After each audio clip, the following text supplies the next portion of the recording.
Assalamualaikum. My name is MEOR SULAIMAN from RBA 2424B. I will explain about the topic Al-Wadiah. Let me introduce my team members: Alif, AIMAN, HARIZ and AZIM.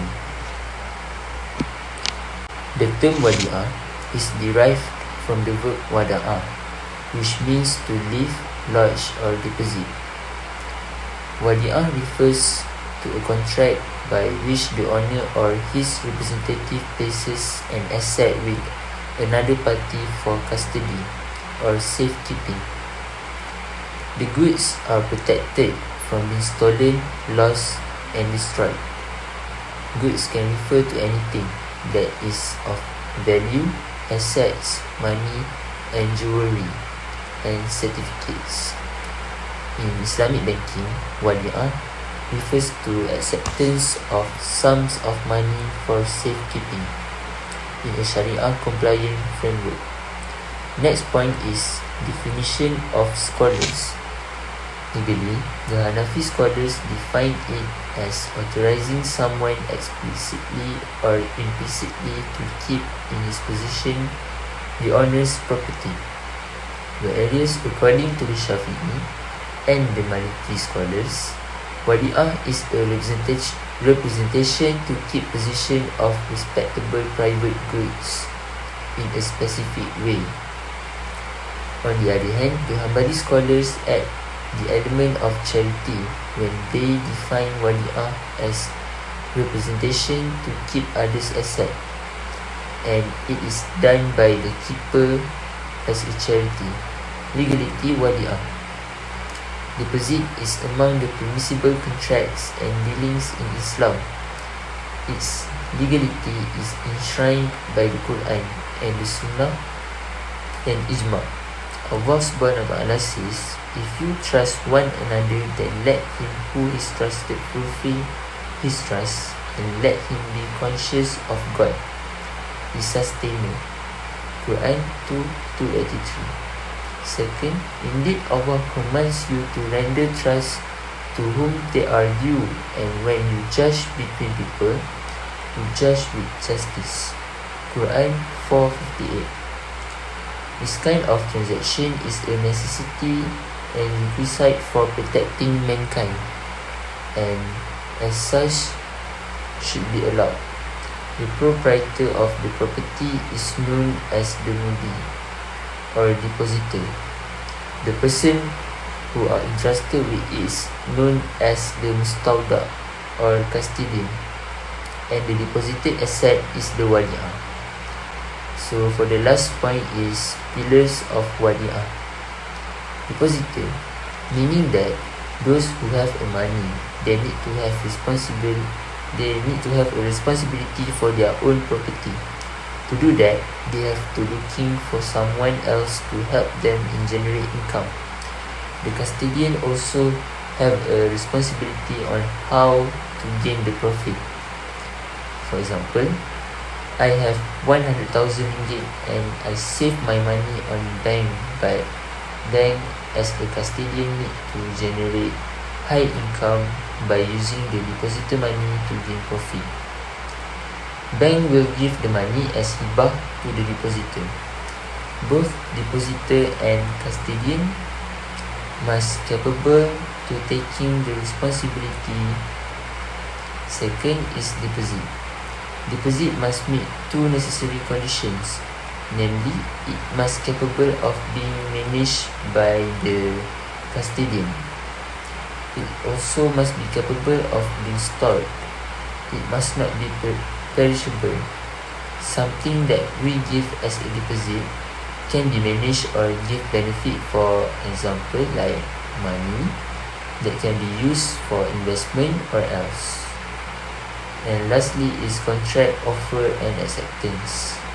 Contract must absolute and indefinite and decisive language. That's all for me. Thank you.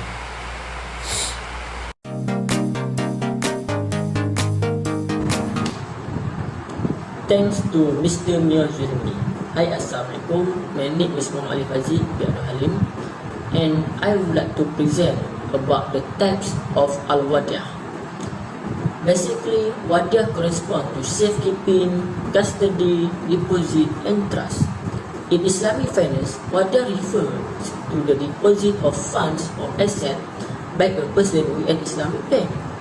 In this arrangement, the depositor deposit his fund or asset with the bank for safekeeping, and in most of the agreement, the bank charges a fee for the safe custody of the depositor's funds. As mentioned before, the terms wadiah is defined as empowerment to someone for keeping the owner's property explicitly and implicitly. It can be further divided into two types, namely wadiah yad amanah and wadiah yad damanah. Firstly, wadiah yad amanah, which means safe custody based on trust. Wadiah yad amanah is trust contract where the trustee will be authorized to keep the funds of the depositors in his or her safe custody by explicitly or implicit terms. The depositor is given clear and understandable information about the contract. Therefore, the contract is regarded as a benevolent and charitable act. The custodian is responsible for the safekeeping of the assets. The custodian shall return the asset upon request of the depositor.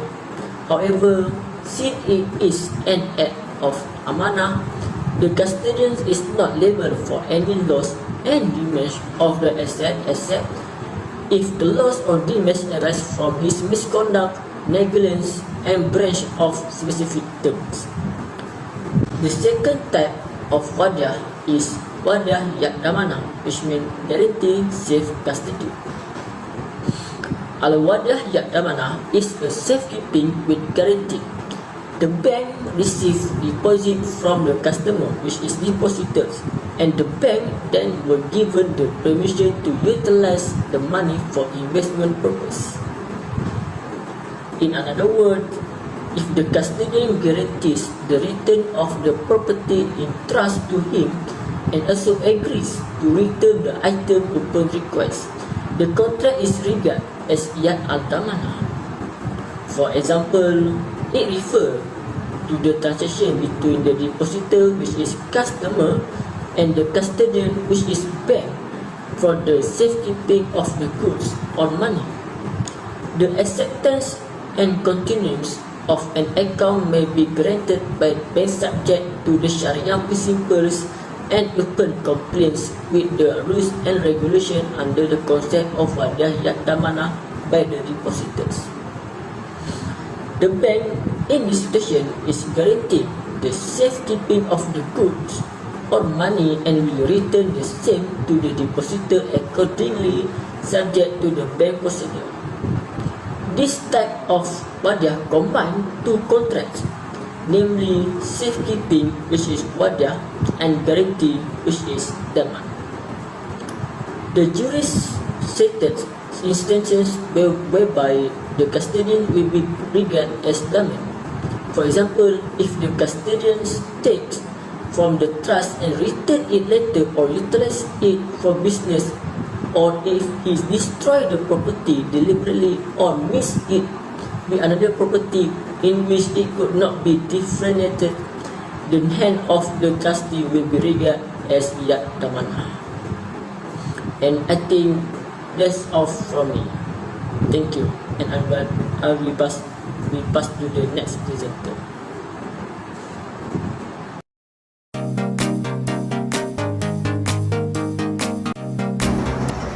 Thank you, Mr. Alif. Assalamualaikum. My name is Muhammad AIMAN bin YUSNI, and in this video I would like to explain what is the condition of wadiah yad amanah and yad damanah. For the condition of wadiah yad amanah, the first one is the custodian shall keep the wadiah asset as if he is keeping and taking care of his own asset. He has the duty to protect the property from being lost or damaged according to the customary practice. The custodian is not responsible for any damage to the asset as long as the damage was not due to his misconduct, negligent or breach of specified terms. Second, the custodian shall not entrust the Wadiah asset to a third party without the consent of the depositor.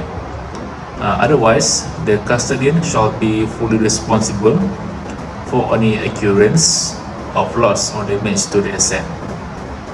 Third one, the custodian is not entitled to any profits gained from the contract. He is at the same time not liable for undertaking the contract. So any profits or benefits accrued from the Wadiah assets belong to the owner. Fourth, anything other than a safekeeping arrangement such as hiring or lending of the Wadiah asset should be done with the permission of the owner. Fifth, the custodian must return the Wadiah asset to the owner at any time upon the request of the depositor. Six, the custodian and the owner of the Wadiah asset may agree to pay some charges in consideration for the Wadiah service.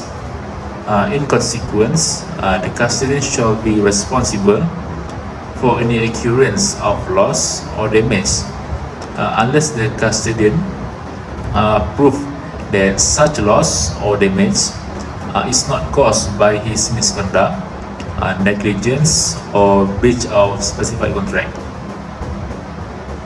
So next, under the condition of Wadiah yang damana, the first one is the custodian is entitled to use the Wadiah asset for trading or any other purposes. In the event that the asset is a fungible asset such as money, the Wadiah contract shall be construed as current. Second, the custodian has right to any income derived from the utilization of the Wadiah asset, and at the same time, he is liable for any damage or loss. Third, the custodian at his own discretion may give some portion of his income as a gift or hibah to the depositor. The gift cannot be in the form of a pre-agreed agreement. This is simply because this type of Wadiah is similar to a loan, and therefore the pre-agreed benefit will be regarded as riba. And the last one, the custodian must return the Wadiah asset to the owners at any time upon the request of the depositor. So I think that's all from my part. Thank you for listening, and I will pass the presentation to Mr. Hariz.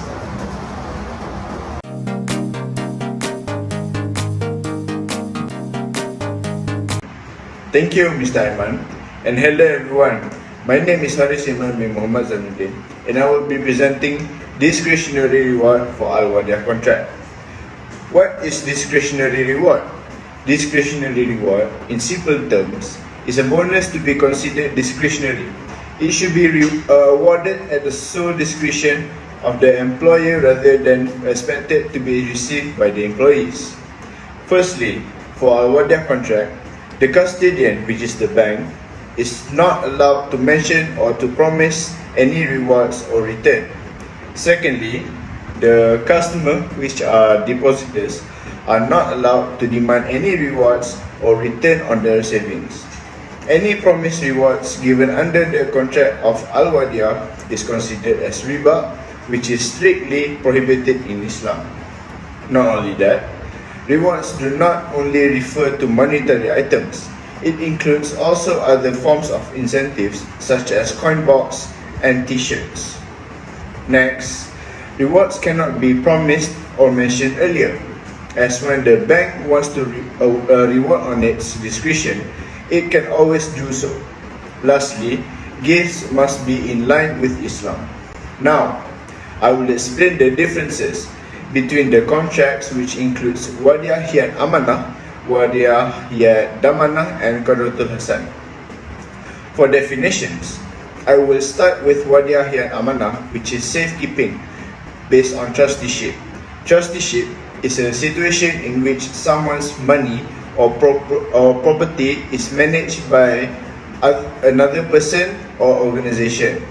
Next, Wadiah Damanah is defined by safekeeping with guarantee, meaning the bank in this situation is guaranteeing the safety keeping of the goods or money and will return the same to the depositor accordingly subject to the bank's procedures. And lastly, Qadratul Hasan is defined by loans. Secondly is the common usages. For Wadiah Amanah, commonly used safe deposits boxes, while Wadiah Damanah uses current accounts, saving accounts, and interbank placements. Thus, Qadratul Hasan uses transactional or settlement account, current accounts, and temporary overdraft. Thirdly is the usage of the assets by banks. For Wadiah Amanah, it is not allowed. Not only that, Wadiah Damanah is allowed but with consent, while Qadratul Hasan is allowed.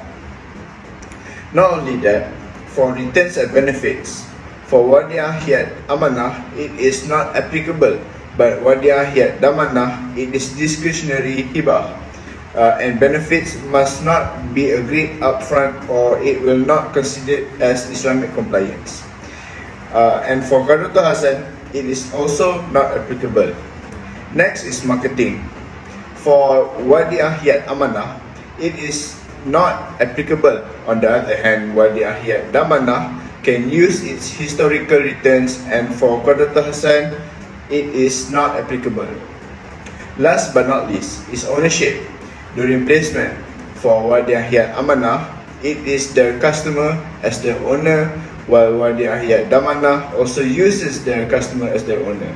For Qadratul Hasan, it is the bank that acts as their owner.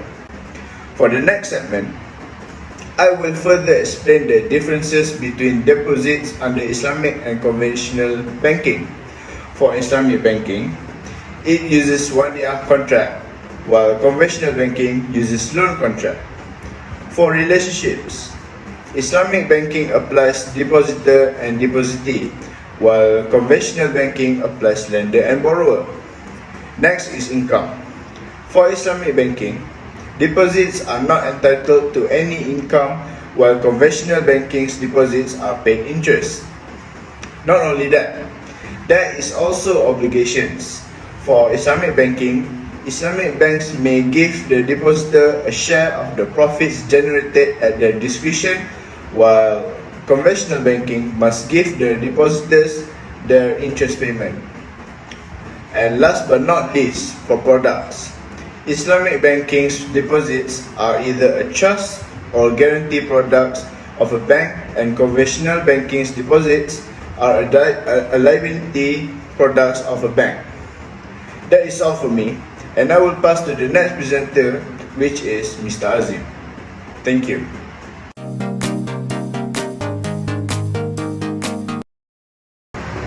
Thanks to Mr. Hariz for the great explanation. Assalamualaikum.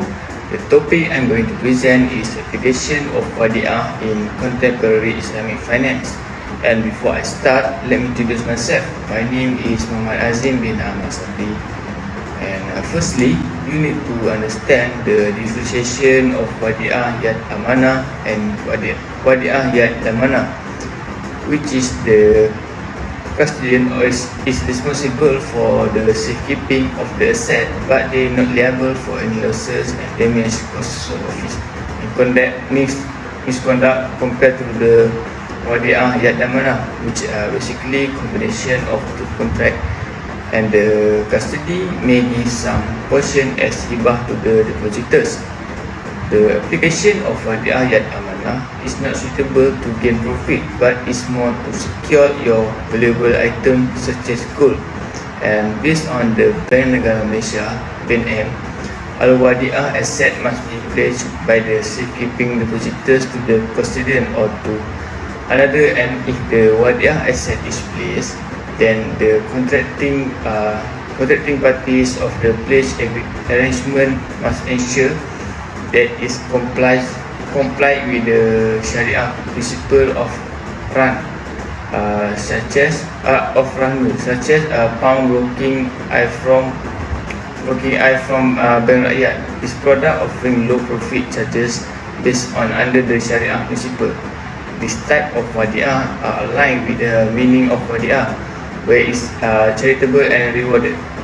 Next, we move to the Wadiah Yamanah, where the depositors are the source of fund for the bank. This fund are funding the investment activities.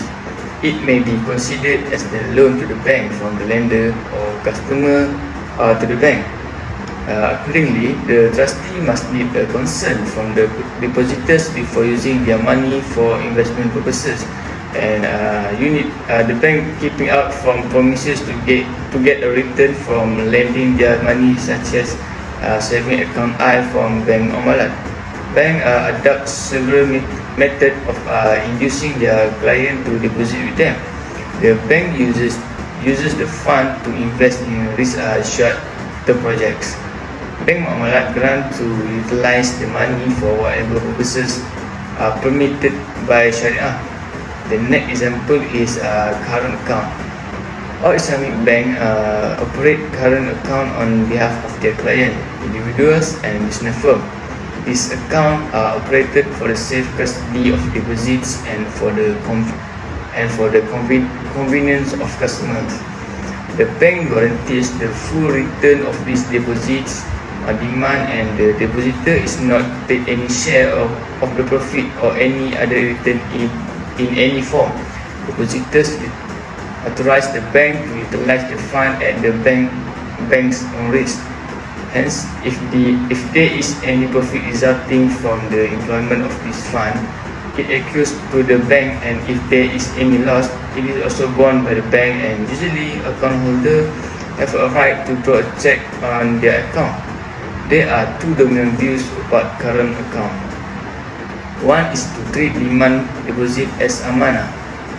Thus, these deposits are handed over to the bank by depositors as a trust, and the bank does not have the authority to use them without first obtaining the specific permission of the owner of the fund. For example, Bank Islam offers the current account facility for safe custody of customers' cash. This facility, which is based on the Wadiah contract, enables customer to wisely plan his monthly expenditures and allow him to manage his financial needs without involving cash. This account consists of several types, which is individual account, joint account, partnership account, government account, and association account.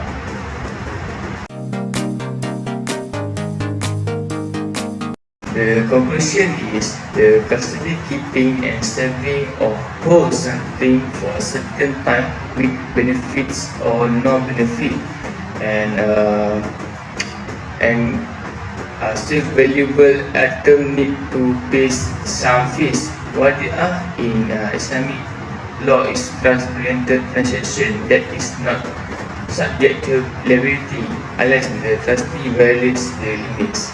Currently, however, some financial institutions in this country, such as Bank Islam and Bank Muamalat, apply Wadiah contract to the current and saving account.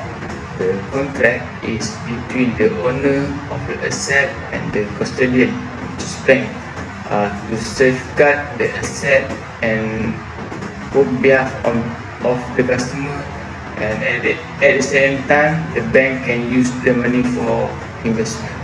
That's all from me. Thank